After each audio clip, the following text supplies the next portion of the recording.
Holy Look what we have here today. Let's talk some beer.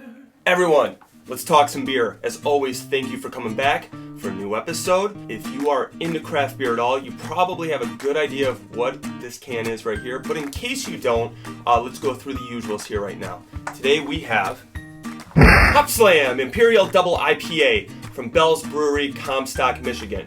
This is 10% ABV, 65 IBUs. In the craft beer world, this is very sought out after. It is only released in January.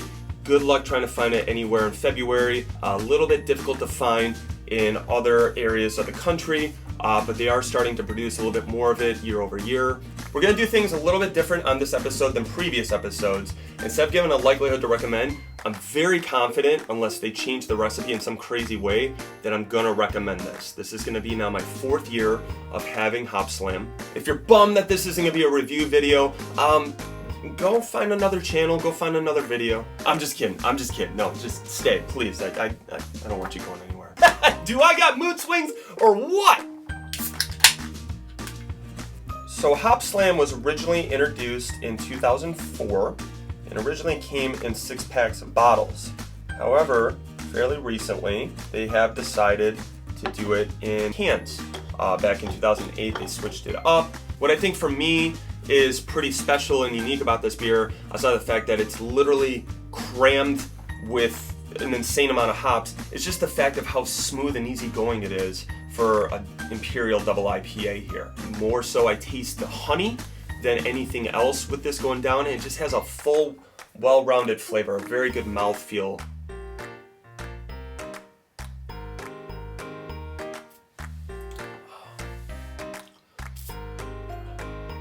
Yep. Heavy on the honey, heavy on the overall, just very sweet. Kind of like last year's. I remember last year's being very sweet as well too. As I mentioned earlier, this is an absolute mind-boggling amount of hops. To give some perspective of that, Bell's put a Twitter post a couple years back saying this: the amount of hops in 1 can of Hopslam equals the amount in 7.2 cases of a popular light beer. What the fruit cup? I'm guessing it's probably they're comparing to Bud Light, but regardless, for that much you would think that this has a very bitter or very, overall harsh taste to it there, but it goes down so smooth. It almost reminds me of like a really good whiskey or bourbon in terms of like the warmness I feel in the throat going down there. It's just very, very, very wonderful. Man. Not too much on the boozy end to me. This does not in any way, shape, or form taste 10%, so be careful if you find this out there. Prices vary from wherever you're going. I've seen it as low as $15 for a 6-pack. I've seen it go up to $30. They also do make mini keg barrels of it as well too. I don't know the price on it this year, but I know that they're out there, and that's been something pretty new that Bell's has been doing.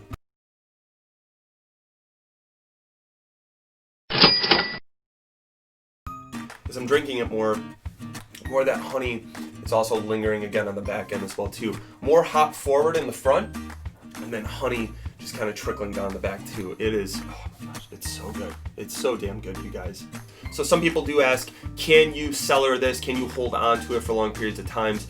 Coming from Bell's directly, they do recommend drinking it as fresh as possible. I mean, I kid you not, it says it right on the side of the box. It says, drink it fresh, like now. I think the main thing that they encourage by drinking fresh is because you lose a bit of that honey taste as it gets older, and it becomes just more of a standard IPA there. It doesn't have that smooth going taste down.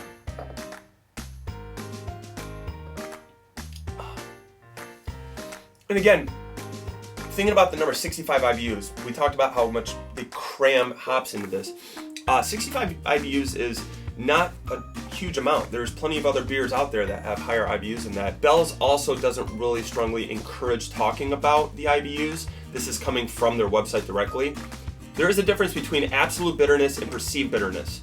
IBUs are useful for home brewers for the purpose of clone recipes, but it doesn't always tell the whole story. Expedition Stout is a good example, as more IBUs than traditional hoppy beers like Two Hearted and Hopslam.